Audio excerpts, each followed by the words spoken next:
Законот за употреба на јазиците со потпис на собранискиот спикер е објавен во службен весник. На Facebook профилот на Талат Џафери на македонски и на албански јазик пишува Законот за употреба на јазиците и во службен весник.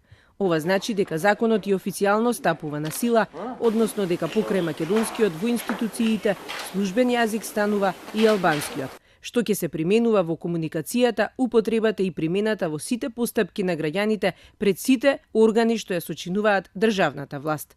Законот ги обврзува судовите да овозможат користење на кој било од службените јазици во своите постапки. Сите закони и други акти донесени од собранието ќе бидат објавувани на македонски и на албански јазик, исто како и владините одлуки.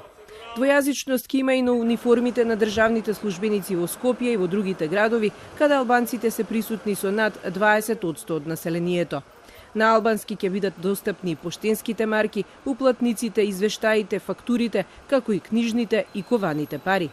Уште во октомври Џафери рече дека законот за јазици ќе биде објавен во службен весник. Тоа не е прашање на моите ветувања, тоа е прашање на моите уставни обврски, независно кога тоа ќе се случи, рече тогаш Џафери. Челниците на ДУИ синоќа на Facebook го прославија објавувањето на законот за јазиците. Ветивме, остваруваме, напиша Ахмети. Бујар Османи напиша, каков почеток на годината, горд сум што сум соработник на Ахмети. Овој закон што два пати беше изгласан во собранието минатата година, председателот на државата Ѓорги Иванов одби да го потпише со образложение дека е противуставен. Според опозицијата, објавувањето на законот за јазици во службен весник без потпис на Иванов е кривично дело кое не застарува и за кое следува казна затвор.